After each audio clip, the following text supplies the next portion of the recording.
तो ये सवाल एक लगाना सीखेंगे आज, इतना अच्छे से सीख लेंगे कि इस सवाल पे कोई भी सस्पेंस नहीं रह जाएगा कि दो बिंदुओं के बीच में तुल्य प्रतिरोध कैसे निकाला जाता है। ये कक्षा 10 का ही प्रश्न है जो कक्षा 10 में पूछा गया है।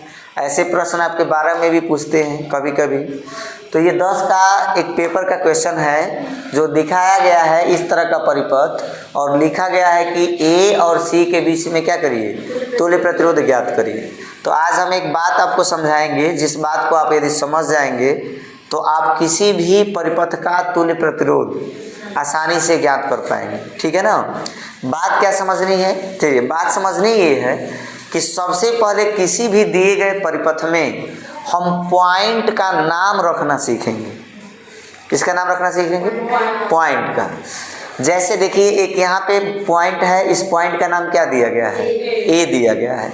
यहाँ पे बी लिख दिया गया है, यहाँ पे कुछ भी नहीं लिखा है, यहाँ पे सी लिखा है, ऐसे करके लिखा है।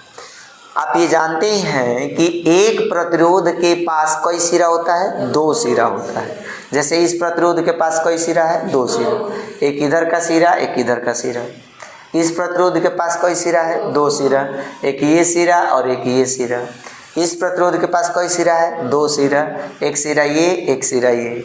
इस प्रतिरोध के पास कई सिरा है? 2 सिरा, एक सिरा ये और एक सिरा ये। कुल मिला के 2 सिरे हैं और दोनों सिरे किसी न किसी एक बिंदु से जुड़ेगा। जैसे इसका एक सिरा एक बिंदु से जुड़ा है, इसका एक सिरा एक बिंदु से जुड़ा है, इसका एक सिरा एक बिंदु से जुड़ा है, इसका एक सिरा एक बिंदु से जुड़ा है, इसका एक सिरा एक बिंदु से जुड़ा है और इसका एक सिरा इस बिंदु से जुड़ा हुआ है। ये इसका एक सिरा एक बिंदु से जुड़ा है, इसका सिरा एक बिंदु से जुड़ा है। तो यदि क्वेश्चन में या परिपथ में अगर हम बिंदु को पहचानना सीख गए तो सवाल आसानी से हो जाता है।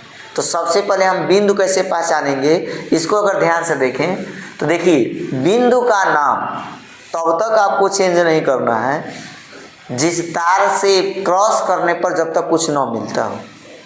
मैंने तार से यदि जा रहे हैं, ये तार है आपका कनेक्टिंग वायर बोलते हैं इसको, संयोजन तार। यदि इस तार में कुछ नहीं जुड़ा है, जैसे प्रतिरोध नहीं जुड़ा है, तो इस पूरे तार को एक ही पॉइंट समझा जाएगा जब तक उसमें कुछ नहीं जुड़ा है।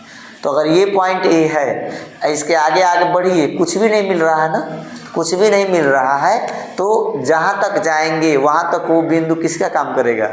ए का ही काम करेगा। भले क्वेश्चन में बना करके जो दिया गया है यहाँ पे बी पॉइंट दे दिया गया है, लेकिन ये बी पॉइंट किसका काम करेगा? ए का ही काम करेगा। मतलब ऐसा हम कह सकते हैं बच्चों कि इस सवाल में इस प्रतिरोध का एक सिरा ए से जुड़ा है और इस प्रतिरोध का भी सिरा किससे जुड़ा है? ए से ही जुड़ा है।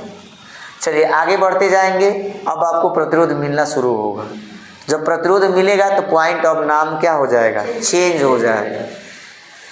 तो इधर आएंगे तो नाम चेंज हो गया, तो इधर नामकरण किया ही गया है। वो नामकरण क्या किया गया है? सी। तो ऑलरेडी सी है, तो यहाँ से ले करके यहाँ तक क्या रहेगा? सी ही रहेगा। अब चलिए इसके नीचे जाएंगे तो प्रतिरोध मिल रहा है, इसके इधर आएंगे तो प्रतिरोध मिल रहा है, इसके इधर जा रहे हैं तो प्रतिरोध मिल रहा है। इसका मतलब इस पॉइंट का नाम अलग होगा। अब इसका ना ए होगा, ना बी होगा, ना सी होगा। यहाँ एक नया नाम दिया जाएगा जिसका नाम रखेंगे हम लोग डी। तो अब इस तरह से हम सभी पॉइंटों को क्या कर दिए? नामकरण कर दिए। और इसके बाद हमको ये पता चला बहू कि इसमें बी का कोई मतलब नहीं है। बी ऐसे नॉर्मली प्रश्न में डाल दिया था। पॉइंट कितने हो रहे हैं? 3 पॉइंट हो रहे हैं, ए सी और डी। कितने पॉइंट हो रहे हैं? 3 पॉइंट। ए उठा दो बाबू, बड़े सुनता हूँ। 3 ही पॉइंट हो रहे हैं बाबू, ए सी एंड डी। इन्हीं तीनों पॉइंटों से सभी प्रतिरोध क्या हुआ है? जुड़ा हुआ है। जैसे देखिए इस प्रतिरोध के बारे में बात की जाए तो इसका एक सिरा ए से जुड़ा है, दूसरा सिरा सी से जुड़ा है। इस प्रतिरोध की बात की जाए तो इसका एक सिरा डी से जुड़ा है, एक सिरा सी से जुड़ा है। इस प्रतिरोध का एक सिरा ए से जुड़ा है, एक सिरा डी से जुड़ा है। इस प्रतिरोध का एक सिरा ए से जुड़ा है, दूसरा सिरा डी से जुड़ा है। तो जितने भी प्रतिरोध हैं, कई को प्रतिरोध हैं? 4 ठो प्रतिरोध हैं और चारों के चारों ए सी और डी से जुड़े हैं। तो इसको हम R1 मान लिए, इसको हम R2 मान लिए, इसको R3 मान लिए और इसको R4 मान लिए। अब यहाँ से डायरेक्ट आप नॉर्मली नहीं कह सकते हो कि ये दिया गया परिपथ जो है श्रेणी क्रम में है कि समांतर क्रम में है। ऐसे नॉर्मली देखने में लगेगा कि कौन सा क्रम है, तो नॉर्मली बच्चे समझते हैं कि समांतर क्रम में है, लेकिन ऐसा नहीं है। अगर आप दिमाग लगा के हल करोगे तो ही जाके सवाल ये हल होगा, वरना 100% मान के चलो कि गलत ही करके आएंगे। तो इस सवाल को कैसे करना है, सबसे पहले आप पॉइंट को क्लियर कर लो, कहाँ से कौन सा पॉइंट आएगा। पॉइंट क्लियर होने के बाद इसका नया रूप बनाएंगे। इस रूप से हम अलग रूप बना के देखेंगे, तबे जाके डिसाइड कर पाएंगे कि R1 के साथ R2 किस क्रम में है, R3 किस क्रम में होगा, R4 किस क्रम में होगा। वो क्रम समझने के लिए सबसे पहले हमको किसके किसके बीच का तुल्य प्रतिरोध याद करना है, A और C के। इतना दिमाग रखना है। तो सबसे पहले A पॉइंट यहाँ हम बनाएंगे, ध्यान से देखिएगा। तो बच्चों ये हो गया A पॉइंट, इसका परिवर्त रूप हम बनाने जा रहे हैं, इसी का नया रूप देने जा रहे हैं। तो A पॉइंट से आप ध्यान से देखेंगे तो A पॉइंट से ये भी जुड़ा है R1, A पॉइंट से क्या जुड़ा है R2, और A ही पॉइंट से क्या जुड़ा है R4 जुड़ा है ना, लेकिन ही नहीं जुड़ा है, ये C से जुड़ा है और किससे जुड़ा है। तो पहले A पॉइंट से कई गो प्रतिरोध जोड़ेंगे, 3 प्रतिरोध जोड़ेंगे।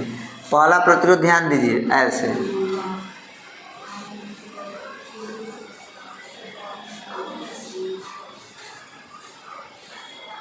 ये हो गया मान लीजिए आपका R1 कितना हो गया, तो R1 हो गया 5 ओम का। क्लियर है बाबू। चलिए दूसरा प्रतिरोध R2, ये भी A से जुड़ा हुआ है, कितने ओम का 5 ओम का। तो यहाँ हम दूसरा जोड़ दिए कितना 5 ओम का, और दोनों आकर के एक बिंदु से जुड़ रहा है। देखिए R1 R2 का दूसरा सिरा किससे जुड़ रहा है, D से जुड़ रहा है। तो यहाँ हम एक बिंदु जोड़ दिए जिसका नाम क्या हो गया D। तो हम कहेंगे कि A और D के बीच में 2 प्रतिरोध R1 और क्या जुड़ा है R2। पुनः ध्यान से देखेंगे तो ये वाला प्रतिरोध देख रहे हैं, ये R4 है, ये कितना है R4 है, ये कितना है R2 है 5 ओम का। R4 का एक सिरा तो A से जुड़ा है, इसका मतलब आपको तार एक यहाँ से निकालना पड़ेगा, कितना ओम का 5 ओम का। देखते जाइएगा ध्यान से, इसका एक सिरा किससे जोड़ दिए A से जोड़ दिए, ये कौन सा हो गया आपका R4। इसका एक सिरा सीधे किस बिंदु से जुड़ा है C से जुड़ा है ना। और C का एक सिरा किससे जुड़ा हुआ है बैटरी के ऋण से, और ये धन से। इसका मतलब आपको एक बैटरी जोड़नी है, और बैटरी किससे जोड़नी है A से और C से। तो इसका मतलब हम ऐसे ध्यान दीजिए, बैटरी का एक सिरा A से जोड़ दे रहे हैं, बैटरी का कौन सा टर्मिनल धन टर्मिनल, और ऋण टर्मिनल को किससे जोड़ना है C से। तो यहाँ मान लेते हैं ये पॉइंट क्या हो गया C। तो A और C के बीच में हमने क्या जोड़ दिया बैटरी। अब देखिए ये पॉइंट बच्चों C है, तो यह भी पॉइंट क्या होगा C ही होगा, क्योंकि इसके बीच में कुछ नहीं ना जुड़ा है, उधर नहीं। इस प्रतिरोध का एक सिरा बिंदु A से जुड़ गया, अब दूसरा सिरा किससे जुड़ गया C से। तो ये भी C है, तो ये भी क्या हो गया C। कहीं भी इस तार में आप देखेंगे तो कोई भी पॉइंट क्या होगा C ही होगा। अब इसके बारे में सोचो कि R3 का एक सिरा D से जोड़ना है और एक सिरा C से जोड़ना है, कैसे जोड़ोगे। तो इसको जोड़ने के लिए यहाँ से भी जोड़ सकते हो और यहाँ से भी जोड़ सकते हो, ठीक है। तो कहाँ से जोड़ना पसंद करोगे बताओ, यहाँ से जोड़ दें, चलो यहीं से जोड़ देते हैं। और ये कितने ओम का है, हाँ 2.5 ओम का है। ये कौन सा फोन, अब इसी को आपको हल कर देना है। अब इसको ध्यान से देखेंगे तो आपको कुछ बातें समझ में आ रही हैं। बातें क्या समझ में आ रही हैं कि ध्यान से देखें तो A और D के बीच में 2 गो प्रतिरोध किस क्रम में है, किस क्रम में है समांतर क्रम में है। R1 और R2 किस क्रम में है समांतर क्रम में है। तो सॉल्यूशन कैसे करेंगे, यहाँ लिखेंगे, देखिए ध्यान से लिखेंगे कि R1 और R2 किस क्रम में है, ध्यान से देखिए समांतर क्रम में है। अतः आर डैश का मान कितना होगा। तो बाबू दोनों जब दो प्रतिरोध जब किस क्रम में होता है, समांतर क्रम में होता है, तो दोनों का गुना करके, हाँ दोनों को जोड़ देते हैं। 5 गुने 5 और 5 प्लस 5, तो 5 25 और 5 दूनी 10। इसका ये मतलब होता है कि इन दोनों प्रतिरोधों को हटाकर इसके और इसके बीच में ये दो को जोड़ने के बजाय हम एक 2.5 ओम का प्रतिरोध क्या कर सकते हैं, जोड़ सकते हैं। तो ये बताओ बच्चों कि जब इन दोनों की जगह पर ये आप कितने ओम का जोड़ोगे, 2.5 ओम का जोड़ोगे, ये आर डैश हो जाएगा। कितना हो जाएगा, आर डैश का मान कितना होगा। हाँ ये हुआ इन दोनों का रिजल्ट, किसका, R1 व R2 का। तो ये भी हट गया, ये भी हट गया। अब ध्यान से देखिए, ये वाला इसका एक सिरा ए बिंदु से जुड़ा है और दूसरा डी से, और फिर डी से ये जुड़ गया है। तो इसका मतलब आर डैश और R3 किस क्रम में होगा, श्रेणी क्रम में होगा, होगा ना। तो यहाँ लिखेंगे कि आर डैश और R3 श्रेणी में है। तो श्रेणी क्रम में कितना होगा रिजल्ट, तो दोनों का रिजल्ट जोड़ देंगे, 2.5 2.5 कितना होगा।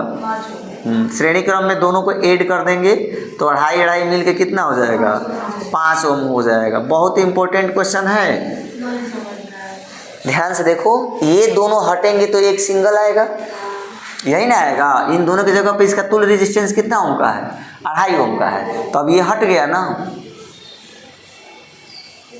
ये गायब हुआ। ये भी क्या हो गया, इसके जगह पे कितना आ गया, 2.5 ओम।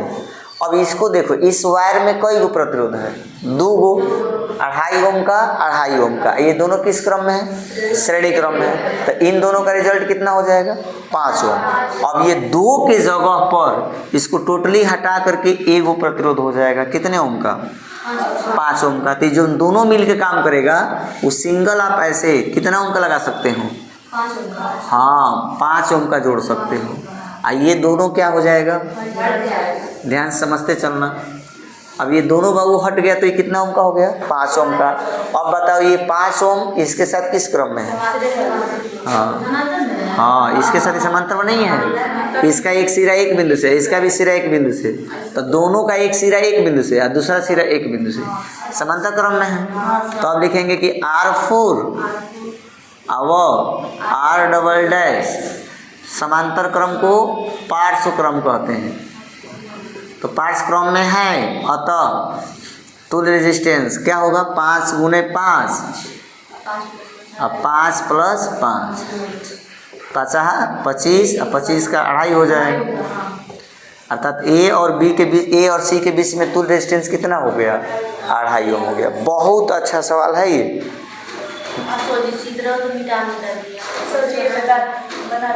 ठीक है चलो बना ही देते हैं।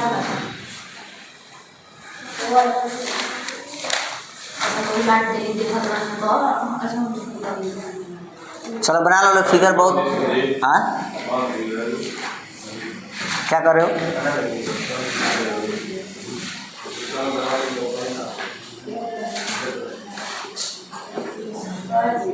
हाँ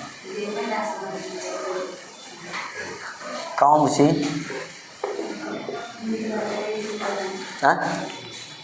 कौन है।